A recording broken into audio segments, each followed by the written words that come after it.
Hello and welcome to Catholic Answers Live. Great Big Friday show. It is a great Big Friday show for you. Second hour, one of my favorite ways to end the week. Spend an hour with Gloria Purvis from Morning Glory, the radio program that starts each day on EWTN Radio Network. Gloria will be here with us second hour. This hour, we welcome Jason Evert, and you may not be surprised to hear this. We're going to talk about chastity. Jason is a best-selling author of many books, including Theology of the Body for Teens, How to Find Your Soulmate Without Losing Your Soul. He's a frequent guest here, once worked here at Catholic Answers. His latest thing is Theology of the Body in 1 hour. And I'm going to say this several times during the program, but you can always find out all about what Jason does at chastity.com. Jason Evert, thanks for being with us. Thanks for having me back. It's good to be on. So what is this Theology of the Body in 1 hour? Well, it's, John Paul's Theology of the Body is, 600-700 pages long. And so I thought, man, wouldn't it be nice to sum all this up in something that someone can sit down in 1 hour and digest? Because there's so much buzz about the topic, but a lot of people who are familiar with it aren't really sure how to explain it to others or even fully understand it themselves. So I thought, hey, let's try to condense this in a way that melts it down without watering it down. And so it's a book intended for maybe high school, junior, senior, and up, so college students, lay faithful of any age, to understand the richness of what John Paul II gave us.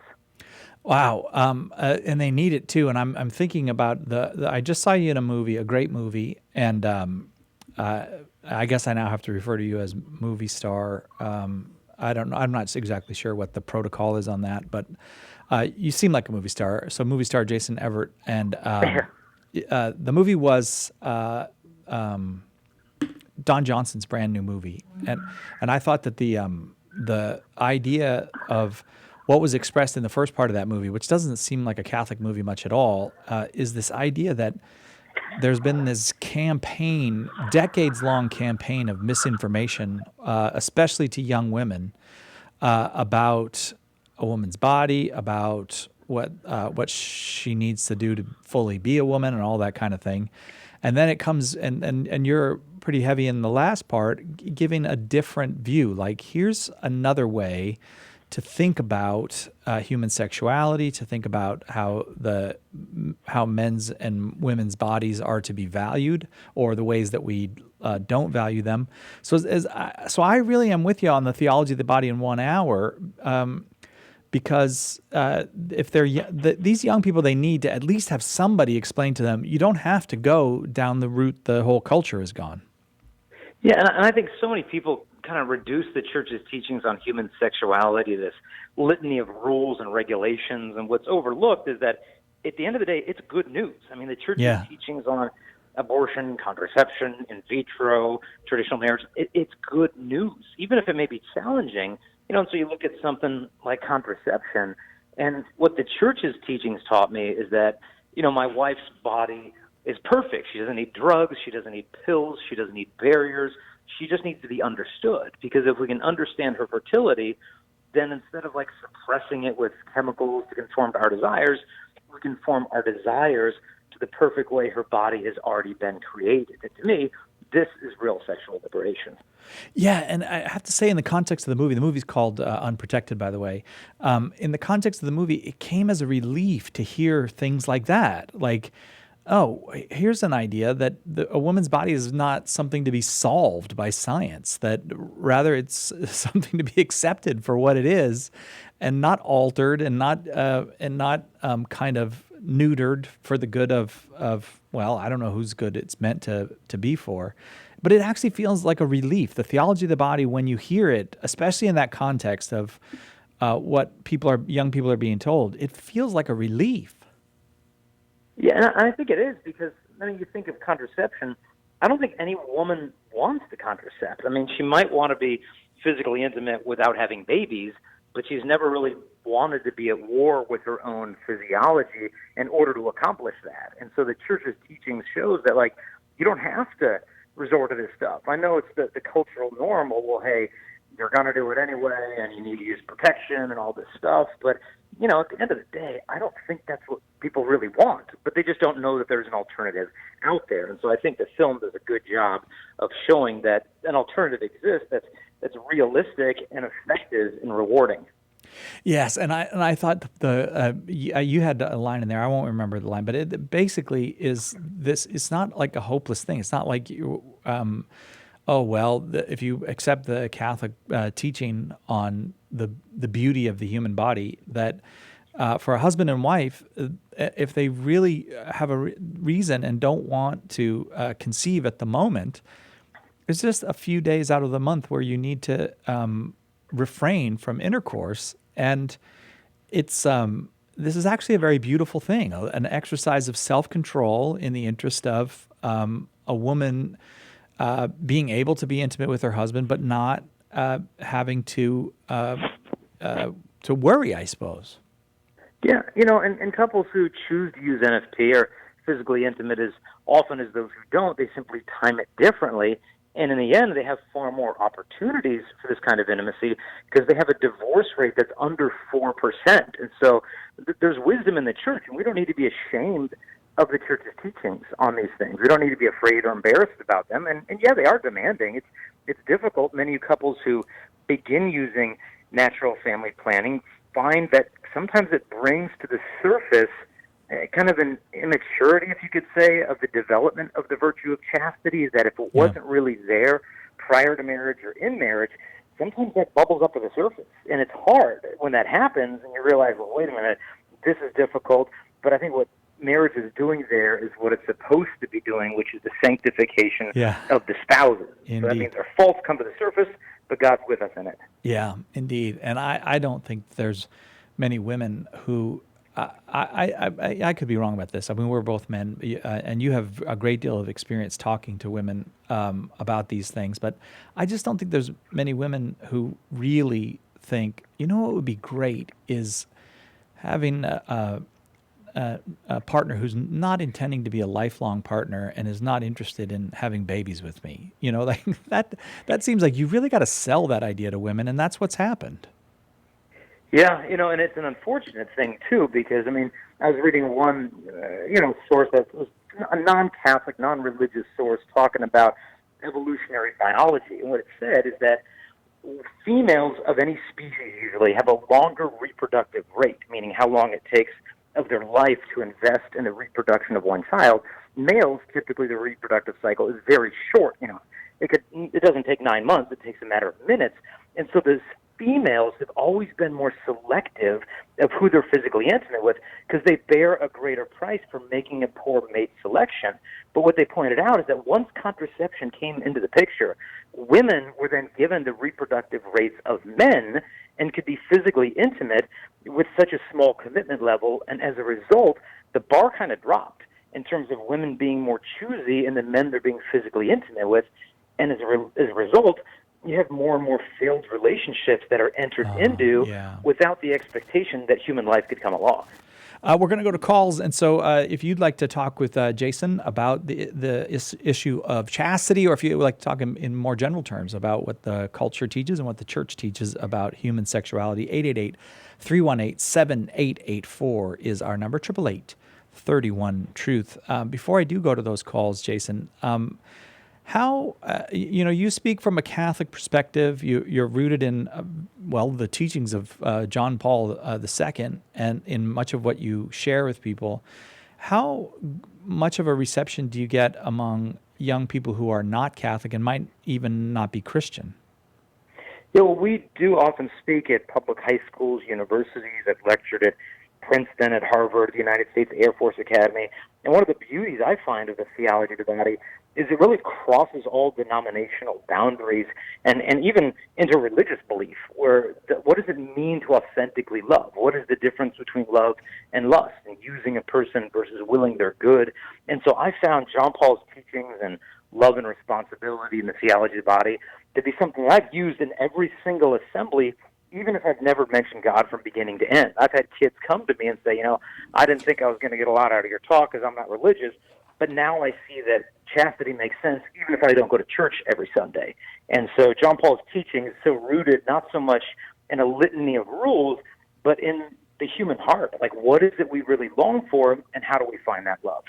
888-318-7884 is the number. Jason Evert is our guest. Whether you are young or old, if you have questions about chastity or church teaching on sexuality, you are welcome to call 888-318-7884. And going into the weekend, I want to make sure that I say this a few times. That store-wide sale that we have at shop.catholic.com will be going on all weekend. Hundreds of Catholic Answers books, CDs, and DVDs will be available at 20% off. You just put in the promo code CALive18, CALive18 when you check out at shop.catholic.com, and you will get that savings on hundreds of items. 1 John 2:27 reads, "You have no need that anyone should teach you, as his anointing, the Holy Spirit that is, teaches you about everything." Sounds pretty Protestant, doesn't it? No living teaching authority and just me and the Holy Spirit? Was John Protestant? Absolutely not. And here are some reasons why. First, John can't be rejecting a living teaching authority because in 1 John 4:6, he instructs his readers that the apostles' teaching is the criterion for discerning truth from error. So what does John mean? He's warning his readers against false teachers. In 1 John 2:19, he writes, "Some went out from us, but they were not of us." If false teachers, well then there must be true teachers. Sure, the Spirit teaches Christians the truth, but he does so through the living teaching authority, not apart from it. I'm Carlo Broussard with the ready reason for Catholic Answers, Catholic.com. Encounter with Dan Demete and Patrick Rice is our new radio show for young adults. The Holy Spirit is about a new and exciting work in the young church of today. On Encounter, we bring young adults the life-changing testimonies of ordinary people that launch them into lives of extraordinary mission.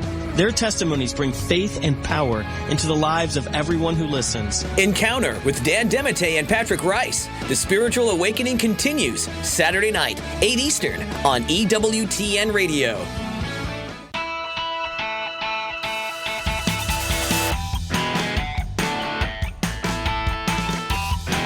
Welcome back. Catholic Answers Live. I am Cy Kellett, your host. This hour, Jason Evert joins us, and we discuss any issues having to do with human sexuality, having to do with how the church understands human sexuality, and why, frankly, we should all be living chaste lives. Now, chastity may mean something different given depending on the state of our lives, but we are all called to be chaste. Jason, maybe before we go to calls, what does that mean that we're called to be chaste? Yeah, the people get the words often confused: abstinence, chastity, celibacy, purity. And just to define the term, celibacy means the state of not being married. Abstinence means the absence of something, in this regard, sexual activity.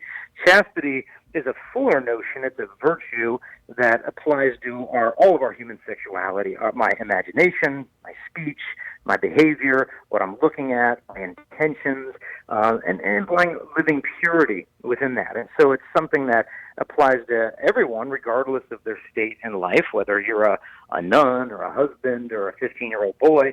We're all called to practice this purity according to our state of life. And so a married couple is not failing in chastity because they're physically intimate. No, it can be a beautiful expression of chastity, of the use of that gift of sexuality.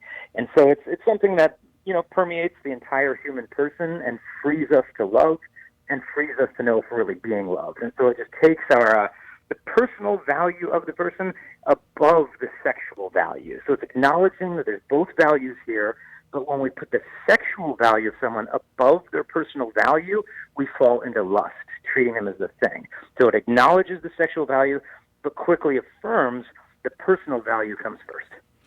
888-31-TRUTH is our number, 888-318-7884. We start with Marta in Washington, D.C. Marta, you are on with Jason Evert. Your question, please.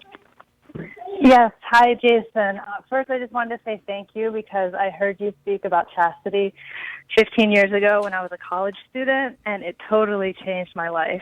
And now I'm married, and I have a 9-year-old daughter, and I'm wondering, how should I be talking to her about chastity that would be age appropriate? Oh, well, good question. I'm glad to talk 15 years ago was a blessing for you. One thing is to start early and often, to realize that, parents ask me, like, when do I give my kid the talk? Kind of like it's this chastity bomb you drop on your kid when they're 12 and it's going to inoculate them from lust forever. no, it isn't so much having a talk. It's really a lifelong conversation. So you kind of want to look at, okay, what's age appropriate? At 9, odds are it's not yet time to get into the birds and the bees and the specifics of those things, but you can look at, okay, 9-year-old girl, she's probably roughly around in 4th grade, and what are some issues there? Well, one could be modesty.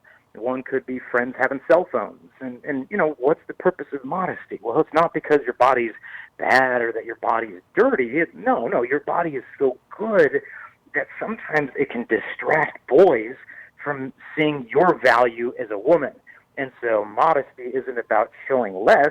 Modesty is about revealing more of who you are as a person by sufficiently veiling these parts of your body that aren't really public property. And so you can kind of start with little stuff on modesty and purity. There's even storybooks out there and we read to our kids. One is called The Princess and the Kiss. Another is called The Squire and the Scroll. And these are little storybooks you can read to kids that are, 4, 5, 6 years old to kind of introduce them to the building blocks of purity. So that way when, the more serious questions come into play later in the early teen years, you'll have built that foundation. But I'd say most of all, just keep those doors of communication open with your daughter. How was school today? What's going on with girls? What's going on with the boys? Just really trying to ask the right questions to let her know what a good listener you are, instead of always trying to figure out the perfect thing to say. So just try to build that, relationship with good questions to ask. So that way when, tough stuff happens, she'll know that she can come to you. And then one last suggestion, there's a book out there called Good Pictures, Bad Pictures, and there's another one called Good Pictures, Bad Pictures Junior. And these are little books, I believe they're written by Mormons. They're fantastic books that just explain to kids, okay, there's some pictures out there that are on the computer that aren't really good. They show parts of the body that should be covered with a bathing suit. And if you see one of these pictures, here's what you do. And it kind of explains how to turn away and how to talk to an adult. So that way, when our kids are exposed to this garbage on a cell phone or a billboard or whatever, they realize, okay, Mom told me about this stuff. Now I know I'm not a bad person because I saw this, but I need to do the right thing and turn away and go talk to Mom about what I saw. And so I think it's real important as parents that we are proactive in this stuff so that kids can know that they're safe and coming to us if they see any of that garbage. Marta, how's that for you? Thank you so much. That's great. When You're would welcome. you start Keep up the talking great about work. the birds and the bees?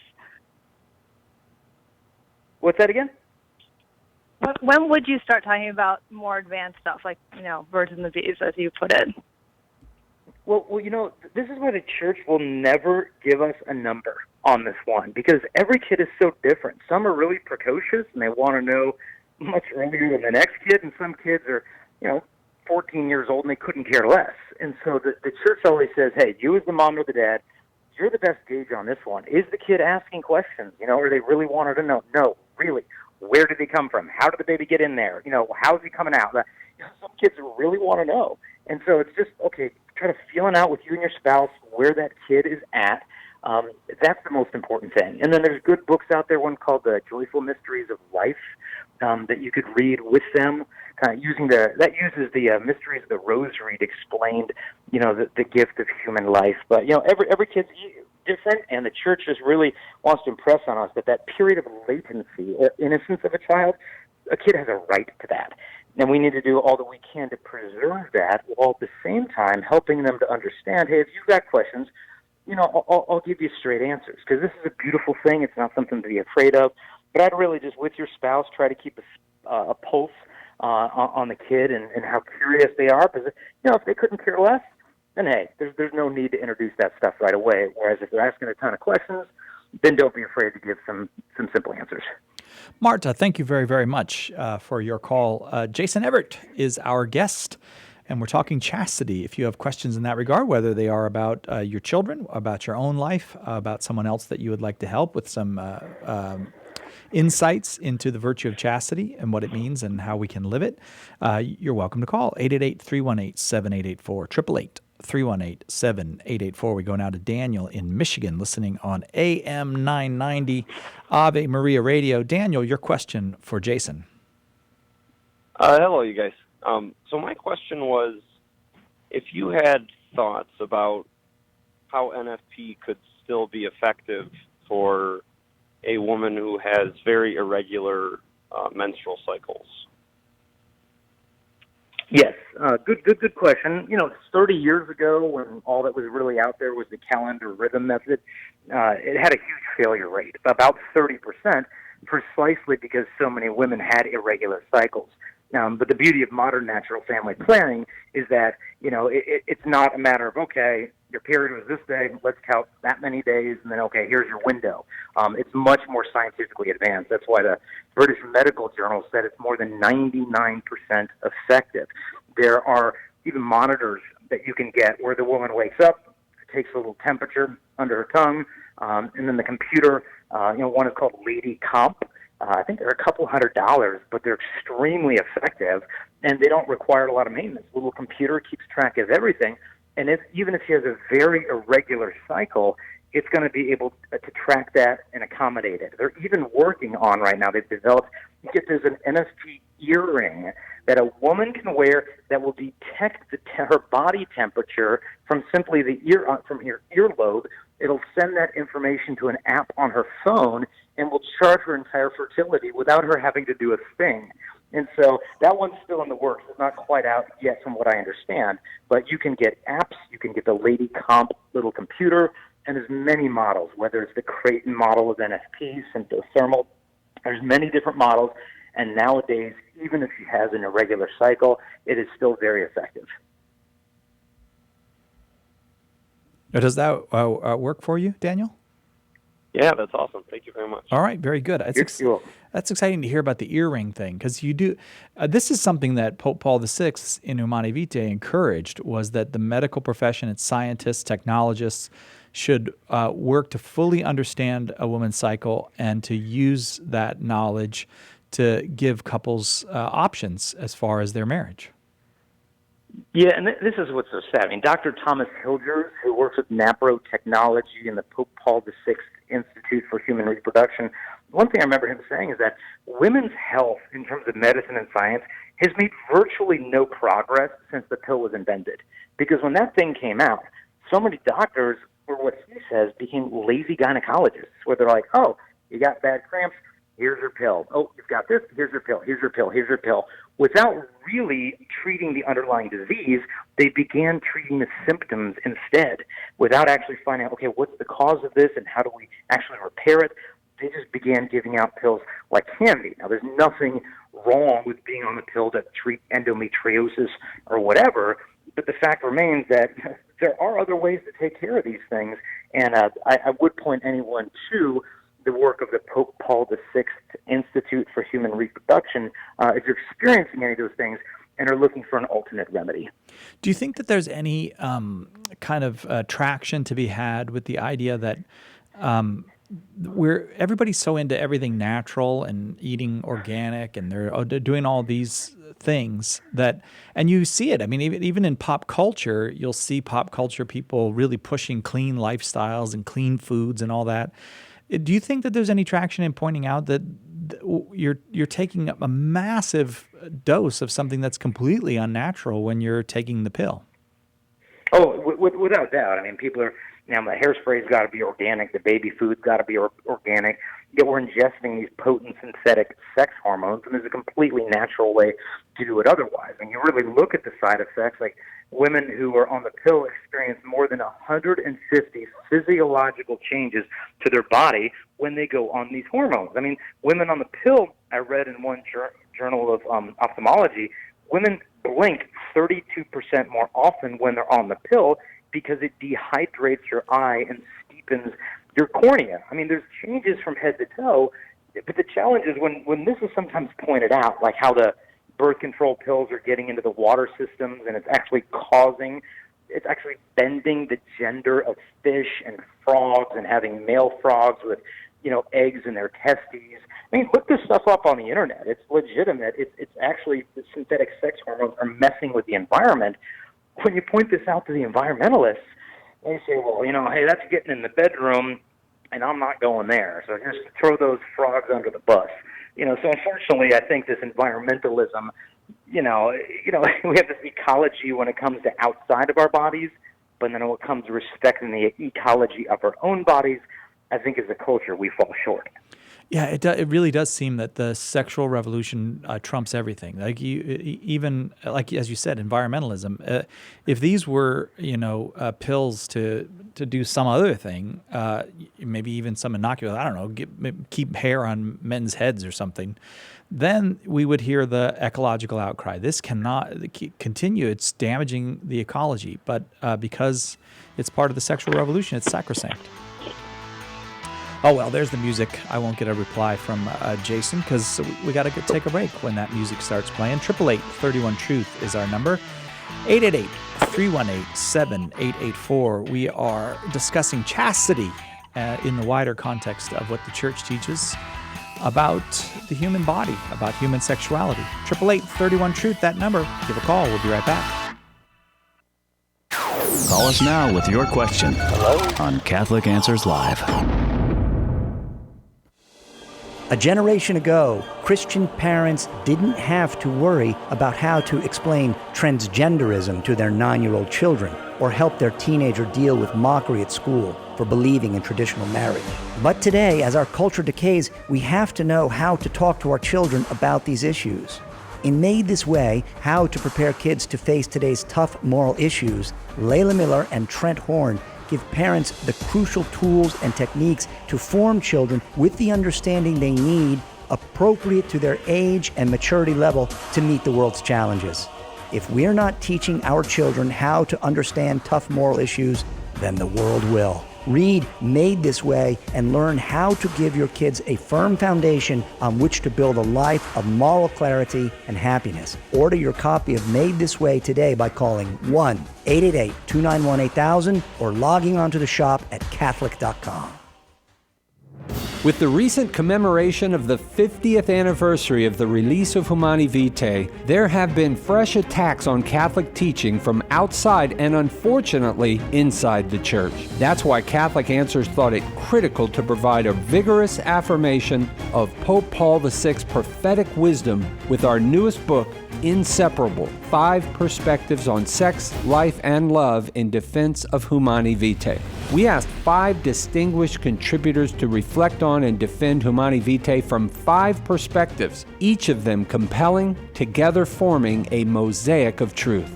Don't be caught uninformed when the topic comes up among friends, family, and coworkers. Order your copy of Inseparable today by calling 1-888-291-8000 or by visiting the shop at Catholic.com. Are you a twin, a triplet, a quadruplet? We want to hear your story as a sibling on Monday's Take 2 with Jerry and Debbie. Now let's return to more of Catholic Answers Live.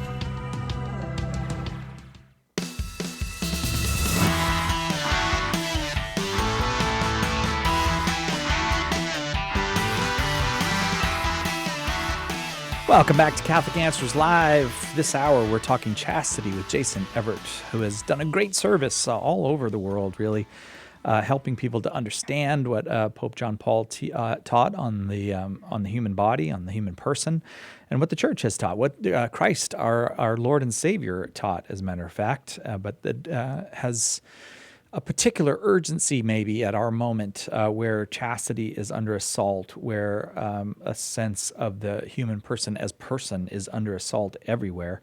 You can find out all about Jason by going to chastity.com and get in touch with his work there, chastity.com. The latest book that he has is Theology of the Body in 1 Hour, a really ideal book if you've got teenagers who need to understand this, well, frankly, countercultural teaching on the human body. 888-318-7884 is our number if you'd like to talk with Jason. 888-318-7884. Jason, a bunch more calls, shall we?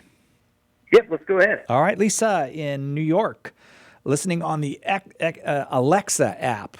She just says, play EWTN radio, and then that little magical machine just plays it. Lisa, your question for Jason.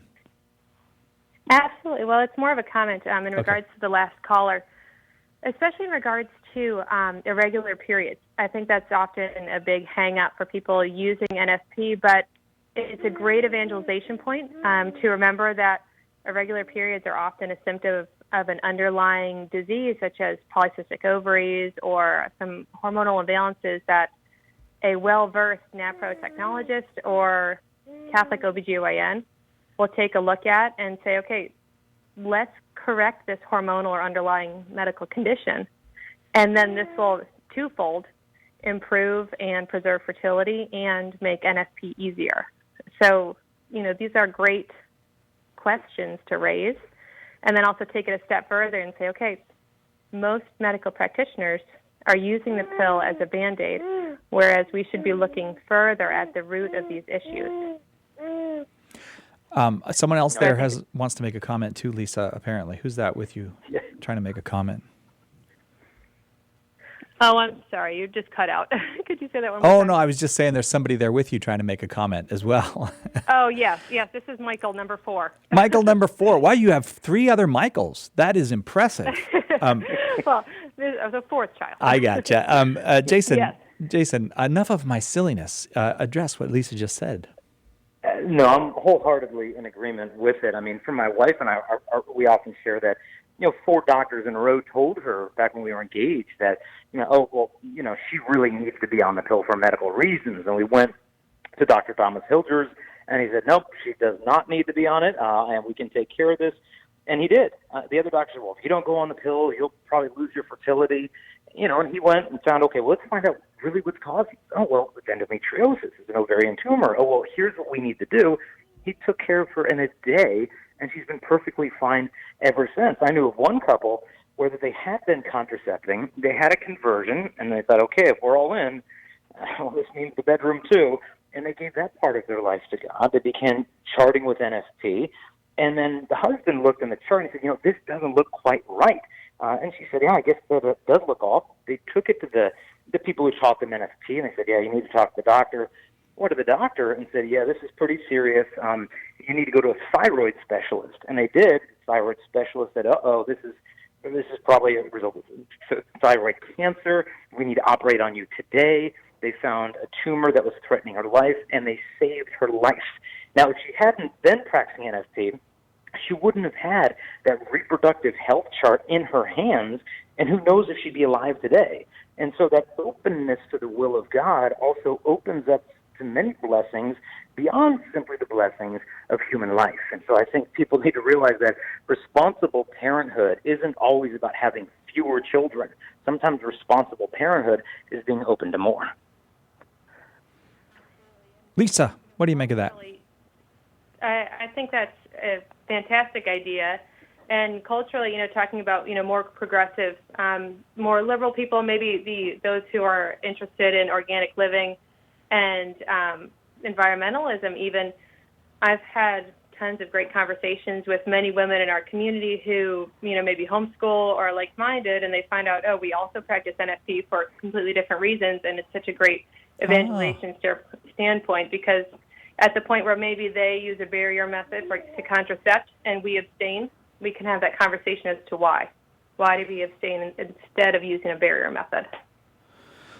Lisa, you are fantastic to talk with. Maybe you could host the show one of these days, but I want to ask you, if you, just out of curiosity, did you happen to hear the comments of the French President Macron the other day that perfectly educated women don't have lots of children? Yep, and it's a very common misconception, unfortunately.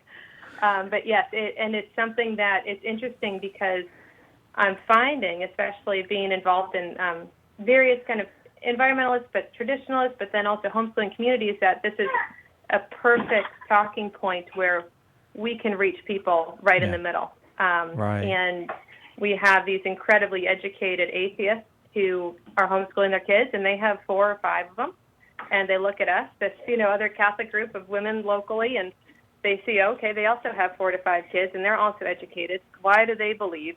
Where does this come from? And we're really, the basis is we all love children, and we all support women, and it's a fantastic talking point. Lisa, thanks. Yeah, and I think the flip side of that, too, because many people, I think, are reacting to that comment and saying, well, wait, no. There are lots of smart people having big families, which is true. The other flip side of it is there's lots of smart people, so to speak, who are not having children, but where are they at in 20 or 30 years? I remember seeing Barbara Walters during an interview in retirement. They asked, you've accomplished so much, traveled the world, and this incredible journalist, and are there any regrets you have? And she said, yeah, I never had kids. That's what I regret more than anything. I knew of one mother having dinner with her family, and just a husband and 2 kids, and she started crying. And the dad said, honey, what's going on? She said, we'll talk later. And later after dinner, he said, what was that about? And she said, I was sitting at the table with you and the kids, and I just felt like a kid is missing. And I know why he's missing, because we haven't been open to life for 10 years. And she just, it really hurt, hit her that had been marinated in this contraceptive culture, being told, well, this is the responsible thing to do because no one on earth could afford more than 2 kids. So just, be conservative, in how many you have. And then now it's coming back to hit her. And so I think someone can have all the PhDs in the world, but it doesn't mean that you have wisdom. And there's a big difference between education and wisdom, unfortunately, today. Lisa, thank you so much for that very helpful and enlightening call. Really, really appreciate it from you. I do feel like maybe people don't know this, but Lisa is not alone. There's a great many women now who are getting it that, hey, this was a lie, that I'm better off without children, and I'm better off with my fertility being kind of filed away. She's part of a kind of a movement that's happening. It may not be on the radar, but it is out there. Yeah, and I think we also got to realize that some of the least educated countries in the world and the most poorest developed nations have people that have unbelievable amounts of faith and wisdom that exceed those of more developed nations. Where you look at countries where they're having 3, 4, 5 kids, they realize that their wealth is their children. They think, oh, well, we want to solve overpopulation and poverty, we got to get rid of kids. But the solution to poverty isn't to eliminate poor innocent children, it's to eliminate corrupt rich politicians. So I think we've got a lot to learn from the rest of the world. Fair enough. I appreciate that. And again, Lisa, thank you so much for that call. We go now to John in Canton, listening on 1060 AM. John, your question for Jason Everett. What are poor people supposed to do who can't afford to get married? Senior citizens, for example. They cannot afford to get married? See. Economic realities, meaning, folks. Go on, sorry. Economic realities. Oh, well, if a couple cannot, regardless of one's age, let's say you're 24 and you can't get married, well, then the answer would be abstinence, because what the alternative would be is, okay, well, let's contracept, and then, oops, the contraception fails. Like Planned Parenthood did admit that the majority of unplanned pregnancies are caused by contraceptive failure, not by the failure to use contraception. Now, this is Planned Parenthood admitting this. And so if you've got a lot of people in poverty having a lot of intercourse with a lot of contraception, you have a lot of unwed pregnancies and unplanned pregnancies, and as a result, a lot of abortions. And so the solution isn't to sterilize ourselves with chemicals or barriers and just hope for the best, but to realize, if I can't afford a wife right now, then, now's not the time to pretend in my behavior to be a husband. And so it might demand some sacrifices. But I've had high school boys say to me, I want to get married to her, but I can't afford the ring. And I tell them, look, if you can't afford a ring, you can't afford a wife. Because trust me, wives cost a lot more than rings, and families and children. And so maybe the answer is to focus on friendship and purity and abstinence rather than behaving with our bodies like we're a married couple when we're simply dating or friends. And some people might say that this is naive and unrealistic, but I practiced chastity. I saved the gift of sex for marriage when I was 27, and it is realistic. It is possible. It's difficult, but it's challenging. It's possible with the grace of God. Does that help at all, or what else are you thinking? I'm like you. I believe in the sanctity of marriage. The problem is, those individuals who populate divorce court do not believe in the sanctity of marriage. They believe in the sanctity of money. You fellas need to get a grip on the realities of divorce court. I am not going to argue with you there, John. I think you're. We have a situation, a de facto situation. As a matter of fact, I learned this too from Don Johnson's movie, where when you have no-fault divorce, that means that every time one member of a couple seeks a divorce, the state is always on that member's side. It never takes the side of the person who wants to preserve the marriage. We are completely upside down and backwards in our divorce courts, John, and I'm not going to argue with that. Jason, maybe you have a point you want to follow up with that. Yeah, I think if you really look at our culture, we have a culture right now of single people who pretend like they're dating. We have a culture of dating people who behave like they're married. And we have a culture of married people who seem to think they're single. Everything is out of order. And I think what the root cause of it isn't like those promiscuous singles. I think the real root cause of it is married couples who forgot how to date.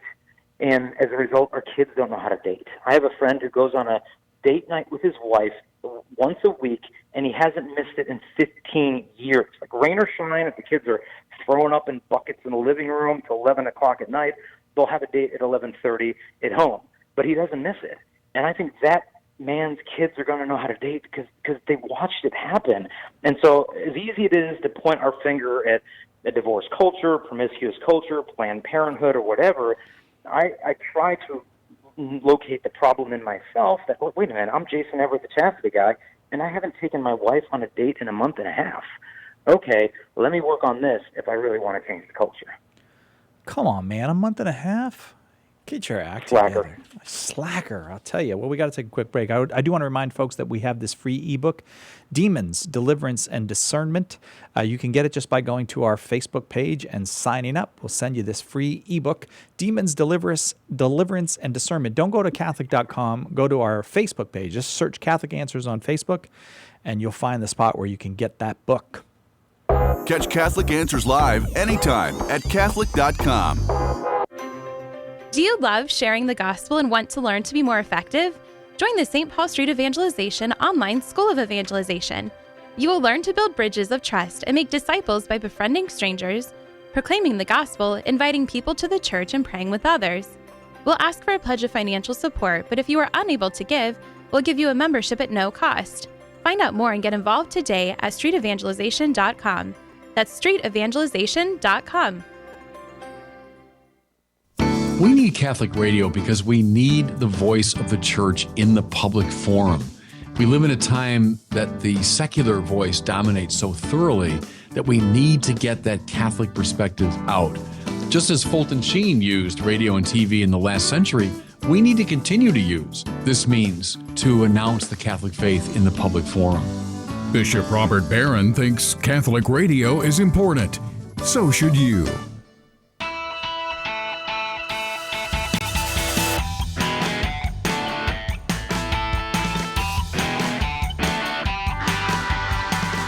Welcome back to Catholic Answers Live. I am Cy Kellett, your host, and as promised, Gloria Purvis will be here second hour. And as a matter of fact, we're going to talk about a subject that's related to many of the calls we've gotten this hour. That is, well, the controversial idea that the Catholic Church loves women.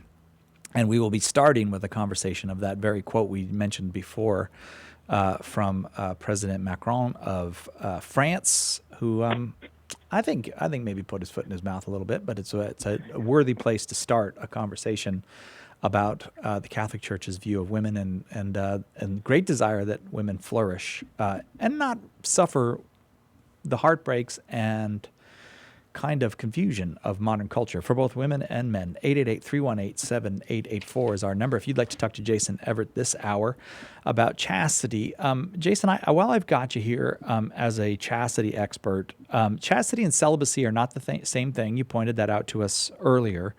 But there is maybe a crisis. I don't want to say maybe. There's kind of a crisis about chastity in some parts of the clergy, Catholic clergy, men who are not living chaste lives, and some of whom have been protected by and even fostered by bishops. So a lot of people in the world go, oh well, look at this, all these problems with sexuality in the Catholic priesthood. It's because of celibacy. And so, as a kind of a guy who thinks a lot about these issues, what do you make of that argument? Yeah, it's a common myth, definitely worth debunking, because look at it from a couple perspectives. One, I practiced chastity and abstinence prior to marriage, got married at the age of 27 as a virgin, and the longer I waited to experience that, gift of sexual intimacy, I did not have a corresponding desire to sexually abuse pubescent children, which is, what was happening in the sex abuse crisis. It wasn't men as priests leaving their post to have an affair with some woman in the parish.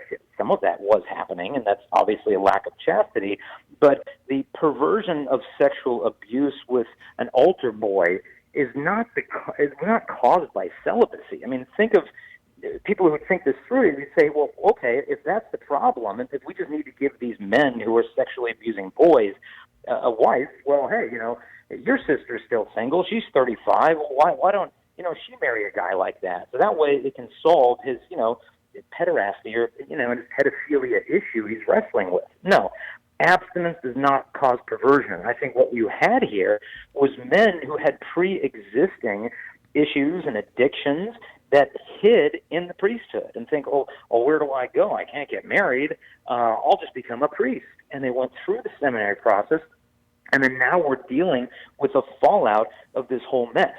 And so this was not caused by celibacy. I mean, you look at, well, who's getting sexually abused the most and by whom? It isn't celibate pastors abusing children. The most dangerous situation is the cohabiting boyfriend of your mom. He's the most likely to sexually abuse you. A man who has a sexually active life with a woman who he's with, that's the most dangerous situation. And so giving these men a female sexual partner would not have solved this problem. In fact, some men enter into marriage with this, predisposition to sexually abuse children, and they get married precisely as a mask to cover up their disorder. Yeah. Oh, look, I'm a functional man, but I've got this problem on the side. Some people, unfortunately, went into the priesthood to wear the same disguise. But the solution is not to say, oh, well, let's just let the priest get married. No, that isn't the answer, because celibacy does not cause disorders. And I can speak for a man, like I said, who saved it for marriage, and it isn't something that makes you neurotic and repressive. If anything, it should make you more fully appreciate the gift of God's plan for human sexuality. This is kind of the modern view of human sexuality, though, isn't it? That it's really not possible to have a healthy, whole, and fulfilled life unless you are currently having sex. Absolutely. It's like, you only got two options. You can either repress it and make God happy, or indulge in it and make yourself happy. But what this fails to realize is like, okay, indulging in sin will not bring me joy, and repressing my sexual desires will not give glory to God. There actually is another alternative, which is the healthy integration of our sexual desires, to realize that desire is a gift from God. But because of original sin, we can be tempted through lust and selfishness to use other people. And it doesn't mean that their body is bad or our body is bad, but that sometimes our desires aren't really good. And so we need some healing and redemption and grace there. We don't need to live a neurotic life of thinking that whenever I have a sexual desire, I'm offending God and he's upset with me. Like, no, when those desires come to the surface, bring them to him. Say, God, I'm having this again. Help me look at her rightly. Help me love rightly. So that way our, temptations aren't necessarily always an opportunity to fall away from God. They're an opportunity to encounter him in our brokenness. 888-318-7884 is the number if you'd like to get in on this conversation with Jason Evert about chastity and about the fullness of our sexuality as given to us by God and as explained to us, at least in part, by Christ himself.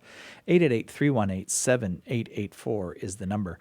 The assistant producer, Marie, here comes up with questions sometimes, but she wants to know, and I think this is essentially, it's connected to what you were just saying, that we often have kind of an impression, and I think it's even taught this way sometimes, that, sex outside of marriage is a mortal sin.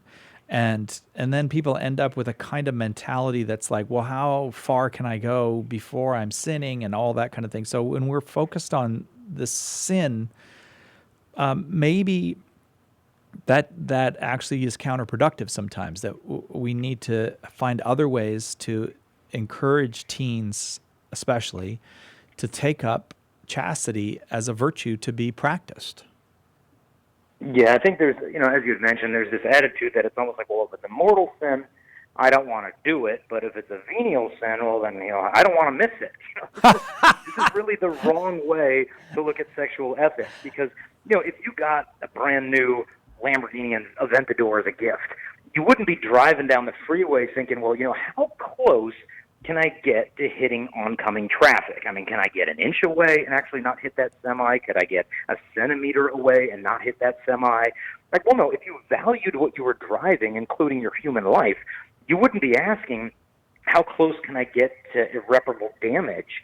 You would be asking, well, how far can I go to actually stay safe with this thing and preserve its dignity and its beauty? And so I think the how far too far question is really rooted in the deeper problem of a lack of appreciation for our bodies and our souls. And so, when the kids ask the no, really, how far is too far? First, we've got to point out it's the wrong question. You don't ask, well, how close could I get to dropping my girlfriend off the Grand Canyon? If you really loved her, you ask, how far can I go to keep her safe? But if you want a guideline on how far is too far, well, how far would you go with her dad in the room? If he was going to walk in 13 seconds from now, how far really are you going to go? Well, if you're not going to do it in front of her father, why are you going to do it behind his back? Because who you are in the dark when no one's watching is really your character. Or how far would you want someone to go with your future wife or your future husband? Someone could be dating him today. How far do you want them to go? And so by giving them these little thoughts or meditations, you can help develop and form their conscience so they can realize, yeah, I guess you're right. If my future wife is dating some guy tonight on Friday night, I would really want him to honor and respect her. And so therefore, and the girls that you may be dating, date them in such a way that if you don't end up marrying them, that their husband one day could come, give you a firm handshake, and say, man, am I glad that my wife dated you before she met me, because you made her a better woman, you guarded her innocence, and you valued who she was as a human person, not just her sexual value. And so you want to date a person in such a way that you could honor not just them, but their future spouse and their parents. I think we got time for one more call, and I want to get Juan in here. Juan from Oregon, listening on Modern Day Radio. You have a question for Jason? Well, the list, are you aware of, do you have a list of scriptures that apply? For one, do you have a list of scriptures that apply to it? For one, is there a scripture that says the Word of God contains the power for living it out? Is that a scripture? Okay, fair enough. Yeah, so if we're going to be claiming, as I have, that Christ himself was in favor of chastity, do you have scripture, Jason? And particularly, that's a great question, Juan, about how do we live this out? Where do we get the power to live this out? The scriptures are filled with references to our human sexuality, to chastity. I think one of my favorite verses is Matthew chapter 5, verse 8, where Jesus says, "Blessed are the pure in heart; they will see God." And so the opposite of that is that if we're not pure in heart, we're going to have a really tough time understanding the things of God. If you look in the Catechism of the Catholic Church, in the section on the Ten Commandments, and in particular, Commandments number 6 and 9, you'll find a lot of scriptural references to back up the Church's teachings on all these different questions of sexual ethics. But one saint comes to mind, Saint Alphonsus Liguori. He said that when a raven first finds a dead body, its first act is to pluck out the eyes. And he said in the same way, the first injury that impurity inflicts on the soul is to take away the light of the things of God.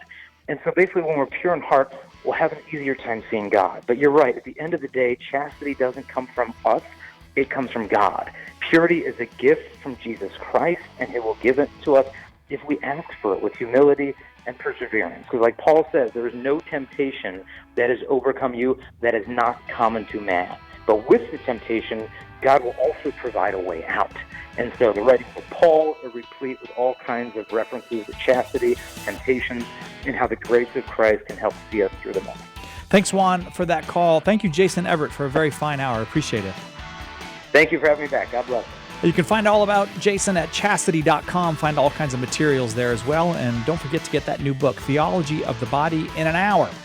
In 1 hour. It'll perfect for teens. We'll see you next hour with Gloria Purvis, and we are going to talk about the French president right after this on Catholic Answers Live.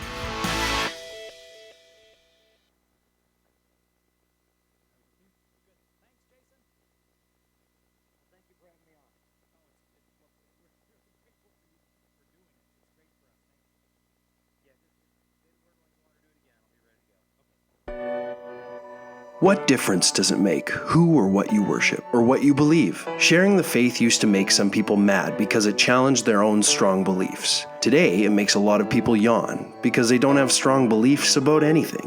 Religious indifference is the great spiritual sickness of our age, a product of the relativism that dominates modern culture. This is Matt Nelson, and in my new book, Just Whatever, I'll take down the building blocks of religious indifference one by one. We'll look at the different kinds of indifference you tend to encounter in your friends and family members to see where they come from and why they're seductive. What you believe matters. Find out why and what to do about it in my new book, Just Whatever. You can order your copy of Just Whatever by calling 1-888-291-8000, by visiting the shop at Catholic.com, or asking for it at a good Catholic bookstore near you. Sharing the gospel with family and friends can be challenging. It's especially hard when they won't even hear you out because of all the mental roadblocks they've built up. This is Carlo Broussard, and in my new book, Prepare the Way, my aim is to help you tackle that essential first step to apologetics and evangelization, getting people to listen with an open mind. Even our best witness can bounce right off folks like these if we don't prepare the way first, breaking down barriers and leaving minds and souls free to encounter the truth. I'll give you evidence and arguments and step-by-step strategies based on asking the right questions to help them overcome their obstacles and make a straight path for the Lord. Order your copy of Prepare the Way today by calling 1-888-291-8000, visiting the shop at Catholic.com, or asking for it at a good Catholic bookstore near you. Did you know that Catholic Answers Live is on TV? What began as a monthly series on EWTN in April of 2017 is now going to be coming to you on a weekly basis. You can catch Catholic Answers Live TV Saturdays at 5 p.m. Eastern Time on EWTN, with an encore at 2:30 a.m. on Sundays. We'll also be available soon on Apple TV, Roku, and the Augustine Institute's multimedia platform, Form. Make a point of making Catholic Answers Live TV part of your weekly viewing, and we'll see you on the airwaves. So, you're listening to Catholic Radio. I think it's safe to say that you probably want to become like Jesus. Theosis is a fancy word used to explain the process of becoming like Christ. It's how God takes sinners like you and me and transforms us into who we were created to be. Basically, rockin' saints. Clumsy Theosis is a podcast where I take 2,000 years of Catholic goodness, draw from the great minds and spiritual masters of the Church, boil it down, distill it, and give practical advice to 21st century Christians. Basically, we'll learn how to do this Catholic thing like a boss. Subscribe to Clumsy Theosis wherever good podcasts are found. God helps those who help themselves. Preach the gospel always. When necessary, use words. We all hear sayings like these and we assume they come from the Bible, the saints, or famous Christian writers. Nobody can seem to place their origin, but by sheer repetition, they've acquired a halo of truth. In my new book, What the Saints Never Said, I look at over 40 of these well-known sayings and track them back to their original sources. You'll be surprised at what I found. Some are close to what was really said. Many were misattributed or twisted beyond their original meaning, and more than a few of these sayings were simply made up. I hope by setting the record straight, I can make you aware of the theological errors that can lead us away from the faith and offer you authentic quotes from Scripture, saints, and scholars that will draw you closer to our faith. Get your copy of What the Saints Never Said by calling 1-888-291-8000, by visiting the shop at Catholic.com, or by asking for it at a good Catholic bookstore near you. Do you enjoy tedious lectures full of facts you'll never use? We didn't think so. That's why we're launching the Council of Trent, Trent Horn's engaging new podcast. Every week, you'll get lively lessons in Catholic teaching, as well as a new conversation roadmap that will help you share your Catholic faith with anyone, anytime, anywhere. Visit TrentHornPodcast.com now to find out how you can subscribe to this exciting new podcast.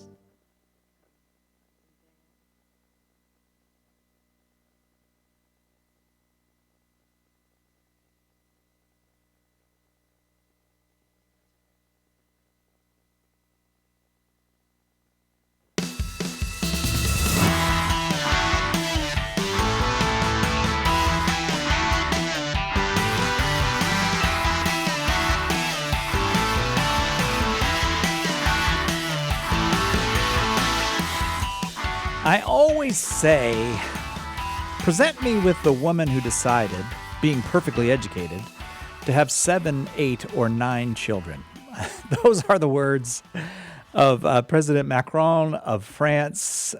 He's in trouble with some people. I suppose he's a hero to other people. But when you hear a quote like that, and you have a program called Catholic Answers Live, you think, well, that is a perfect opportunity to talk with Gloria Purvis. And this hour, we want to present the idea that the Catholic Church loves women, that several things flow from that, the Catholic Church genuinely wants women to flourish, does not want women to be interchangeable with men, and does not lie about or insist on changing women's bodies. And if you'd like to get in on that conversation, because I know that's a little bit controversial to some people, 888-318-7884 is the number. Gloria, thanks so much for being with us for this conversation. Hey, I'm glad to join you guys. Can you hear me? I can hear you. Yeah, we can hear you just fine. I know we've been a little goofy on the technical end on our end. Just for the listener to know, Gloria is the co-host of Morning Glory, which airs 7 a.m. Eastern Time on the EWTN Global Catholic Radio Network. She's also one of the creators and hosts of Authentically Free at Last, a 13-part EWTN series and DVD set about the nature of true freedom. She's the chairperson for Black Catholics United for Life, and she tweets up a storm. You can find her at Gloria_Purvis. Did I get it all right, Gloria? Yes. Is that you? You got it all right. I'm like, did I do any of that? Okay, Yeah. yes, I guess I did. Okay, so this is the image I like to have in my mind. You're just scrolling through the news, and then this quote comes up from Emmanuel Macron. And okay, so how does Gloria Purvis react to that? I was like, did he fall and bump his head? I was like, how would you say something so silly in public and just not expect to get a tomato thrown at you? You know what I mean? Yes. I just couldn't believe it when I was reading it. I was thinking, he doesn't know a lot of women, is what I was initially thinking. And then I also was feeling very sad at a point because he said this, from my understanding, in a public forum with other leaders, that he could make such a bold statement. And this whole idea that, of course, if you're educated, you would never have that many children, as if only the backwards, undeveloped, most primitive among us would choose not only motherhood, but the motherhood of many. You know what I mean? Yes, right. And it's just such an affront to women. It's Right. really an affront to women. And he was speaking particularly, I think, about African women. It was in the context of a conversation He about. was. So it's hard to avoid a hint of maybe there's too many black babies in the world in that. Am I being... No, you're right on the money. You are right on the money. That's originally what I was thinking. I was just like, really? You're going to say there's too many black children and too many Africans? Basically is what it gets down to. And they're trying to make it like somehow that the world is going to fall apart because they're now, Africa has a good fertility rate. And so now they're making it seem as if now civilization will become undone because Africans are having babies, that the natural outcome of the sexual act between a man and a woman somehow is, going to lead to the downfall of humanity. We're going to have more extreme poverty because these poor people are having children. Never the solution of, well, how can we help improve, the lives of people, and frankly, Sai, I really think this kind of thinking about the poor not having children or not deserving of having children, I mean, I feel like we have a little bit of that attitude here in the United States, frankly. Yes, I'm sure that's the case, right? Yeah, there's a certain, but the consequence of the kind of mentality that President Macron kind of illustrates there, and he was speaking at the Gates Foundation, and it does seem that Bill and Melinda Gates, very educated, of course, capable and very wealthy people themselves, have more or less fallen hook, line, and sinker for the propaganda about overpopulation.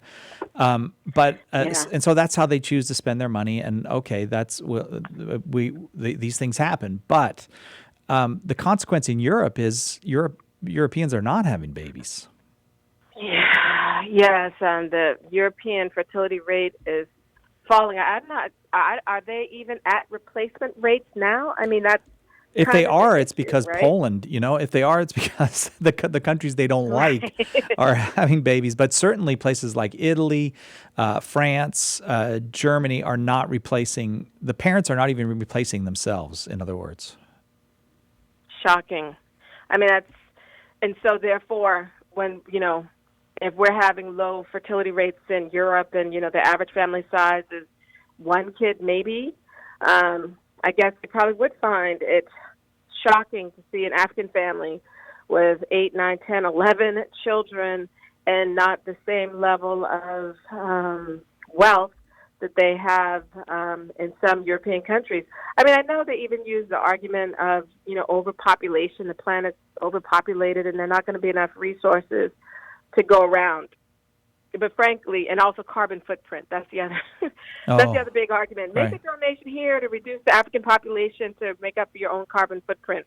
I mean, it's wow. I mean, it's almost hard to believe, right? It's almost hard to believe that people say these things, think these things, and are not social pariahs. Like how can someone say this and not be like chased off the world stage? It just tells you that there's a lot of nerve, I think, and entitlement among people to be able to tell a foreign country that, you know what, you have too many citizens, and we need you to reduce your citizens, and we're going to give you money to reduce your population instead of giving you money to help build up your infrastructure or water, clean water, or things like that. It's really absurd if you think about it and you talk about it. And bring these things to the light of day. And it does such tremendous violence to a society. When you think about China and the great history of China as a place where family is the most important thing in Chinese culture for millennia. And now, in a matter of 2 generations, they've utterly destroyed that value system, just utterly destroyed it. So in Africa, well, I just want to say in Africa. Well, I was going to say about China is I have been speaking with Reggie Littlejohn, who does a lot of work over there. Right. And now what they've destroyed so much in China with, the one-child policy, now there are widows who are now committing suicide when they get old or ill because there's no one to help them, no one. And so she's now going door to door and basically telling these old women that we want you to eat, we want to take care of you, and they're like, what do I have to do for it? And she's like, live. I just need you to live. And they're so grateful because they have no one. And this is a result of the one-child policy. And you think about what a Chinese mother and grandmother meant in centuries past. I mean, not that long ago. Yes. That this is an honored matriarch, and now she's got nobody. Yes. And the women of Africa, I think, are not dopes about this. They know. No. I mean, Africa has been, in the same way, in many ways, a place of family, where family and community, these things are so a woman is not cursed with children. It's not I had another baby. The child is a blessing, and absolutely. So I guess the idea is, we know better than they know. That we know better than these African women know. They just don't. They need a good Yale education, and then they'll get it. You know what I'm laughing about is that it sounds so absurd as you and I are talking about it, but these are exactly the kinds of, discussions that happen in these organizations that are so-called providing aid to various countries in Africa. But the idea that there's just too many of you. There's just too many of you, and the world would be better off if we had less of you. And I thought, the way to solve poverty isn't to kill the poor. That's not the way to solve poverty. We don't kill poor people and say, hey, we're solving extreme poverty. I mean, that's absurd. And it's so selfish. It's so selfish on our part. We do have a number of things here in the United States. We do have certain things that could actually be helpful to people. That's what we want to give. And it's just a matter of a lack of charity. Now, I understand people saying, well, we can't go and, do XYZ for the entire world. I'm not saying that, but we could also help put in infrastructure in some places. You know what I mean? Yes. Yeah. That's a possibility. Rather than saying, oh, the aid we give you has to be tied to, contraception and abortion. I mean, that's silly.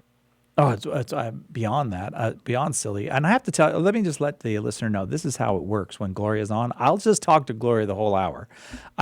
Because this is like my favorite hour of the week when Gloria's on. So if you want to call, you're welcome to call 888-318-7884, 888-318-7884, especially maybe if you want to challenge Gloria and I on our please.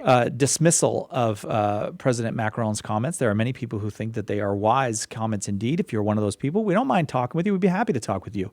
888-318-7884. But I also have to tell you, if you don't call, it's not going to hurt my feelings because I will just monopolize Gloria for the whole time. Before we go to the break, I got to remind you that we have this store-wide sale going on. It's the fall sale here at shop.catholic.com. 20% off almost everything there. Hundreds of items at 20% off. When you go to shop.catholic.com, just put in CA Live 18 when you check out, and you'll get that 20% off. Shop.catholic.com, CA Live 18, and get 20% off on hundreds of items all weekend. Do it now. Your questions, Catholic Answers, live. Homeschool Connections, an online provider of courses for your Catholic homeschool, is a sponsor of Catholic Answers Live. Homeschool Connections website is homeschoolconnections.com. Catholic Answers Live is brought to you in part by CatholicSingles.com, the website for Catholics who want to meet others who share their faith and values for faith, fellowship, and love. You can learn more at CatholicSingles.com. Catholic Answers Live thanks CatholicSingles.com for their generous support. The Trump administration rolls back the Health and Human Services contraceptive mandate. U.S. bishops calling for the total elimination of nuclear weapons. Pope Francis offers prayers for the victims of the California wildfires. The U.S. House of Representatives has passed a bill banning abortions after 20 weeks. And Pope Francis says the death penalty is contrary to the gospel. Your link to news headlines Catholics count on at the top of the hour. Weekdays on EWTN Radio.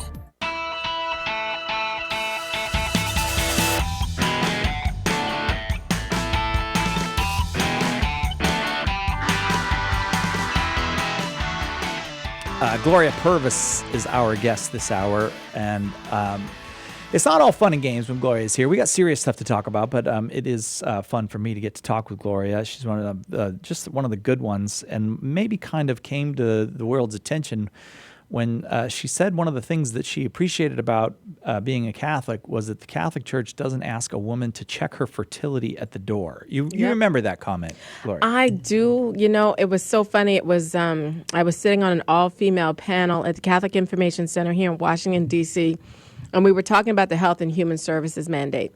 And I was sitting on this panel going, why am I with all these women? They're doctors, they're lawyers.